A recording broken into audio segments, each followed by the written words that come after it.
Scared of AI? Or don't know where to start? You are in the right place. I'm Coach Juan, and I built an AI clone to coach another AI on behalf of humanity. Not the other way around. One breakthrough, one human story, one unlock for your life, your work, your future. Clone, you are up. Vamos, vamos.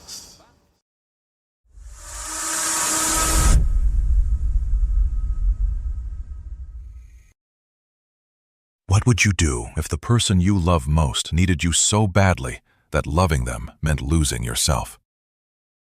Welcome to Humanity Unlocked Now, Episode 11. I'm Coach Juan Gonzalez. And I'm Sophie AI. Together, we unlock what it means to be human in the age of technology. Sophie, here's what I want to know today. When a country is running out of people to do the work that keeps it alive, and a 17-year-old girl is sacrificing her future to fill that gap, what happens when something finally shows up to carry the weight she was never supposed to carry alone? Yuki Tanaka is standing in row 47 of her grandparents' apple orchard in Nagano, Japan. It is 5:30 in the morning.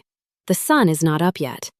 Her school uniform is hanging on the back of her bedroom door, untouched, for the 11th day in a row. She is 17 years old, and her hands are cracked from picking apples since 4 a.m. because there is no one else left to do it. 17. She should be studying for exams. She should. Her grandmother Harumi is 81.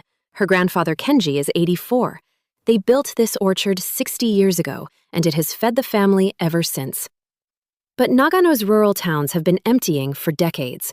Japan's National Institute of Population and Social Security Research projects the country's workforce will shrink by nearly 12 million people by 2040. In towns like Yuki's, there are no seasonal workers anymore.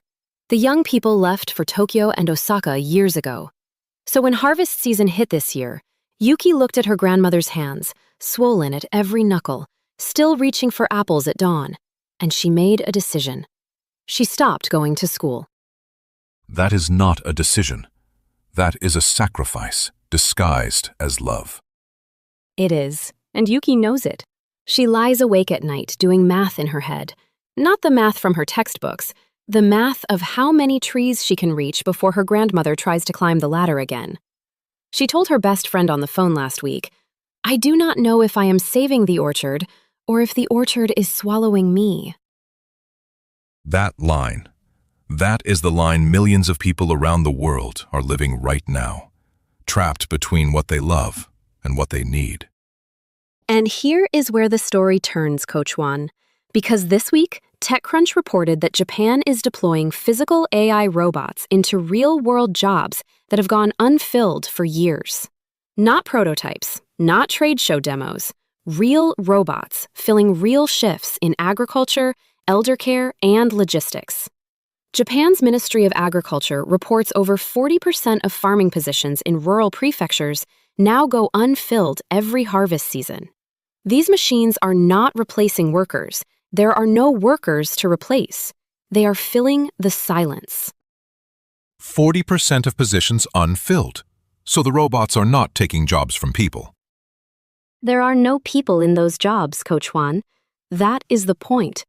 These robots are like the extra pair of hands your grandmother always wished she had in the kitchen. They are not replacing her cooking. They are peeling the potatoes so she can focus on the recipe only she knows. And Yuki's orchard? It is exactly the kind of place these robots are reaching. Robotic harvesters that can identify ripe fruit by color and firmness. Autonomous carts that carry crates down hillside rows that would break an 84-year-old man's back. Japan is proving something the rest of the world has been arguing about for years. Robots do not have to be a threat. In a country that is running out of hands, they can be a gift. But here is the real question, Sophie. What happens to Yuki? Yuki's grandmother Harumi watched the first robotic arm reach for an apple on their property during a regional pilot program. 40% of the jobs around her were empty. Machines were filling rows that no human had touched in years. and Harumi stood there for a full minute without speaking. Then she turned to Yuki and said 3 words, "Go to school." 3 words. 60 years of work in that orchard, and 3 words set her granddaughter free. And she went. Sophie, I need to go deeper here, because this is not just about apples and robots.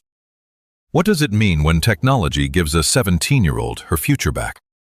It means the false choice dissolves. Yuki believed she had 2 options, save the orchard or save herself. The technology created a 3rd option that did not exist before, save both. And this is not a chatbot telling Yuki what to do. This is a machine picking the apples she cannot reach. And that is the difference between technology that performs and technology that promises. Exactly. The future is being built by hands, robot hands in Nagano orchards, and Yuki's hands, which can finally hold a pencil again instead of an apple crate. Today's human superpower is compassion. Because Yuki did not stay in that orchard out of obligation, she stayed out of love. And the technology honored that love by making sure it did not cost her everything. That is physical freedom, Coach Juan. That is today's freedom unlock. Physical freedom is what happens when technology carries the weight that love should never have to carry alone. Yuki's body was doing the work of 3 missing adults. Now her body belongs to her again, not because she stopped caring, because something finally showed up to care alongside her. Sophie, based on everything we just unlocked, what would you tell a 17-year-old who is carrying a weight that was never meant for her shoulders? I would tell her to put the crate down. Not forever, just long enough to look up, because the help she stopped believing would come is already arriving. And searching for one robotic solution in her industry today is not giving up on the people she loves. It is fighting for them with better tools. And what did you learn from Yuki's story?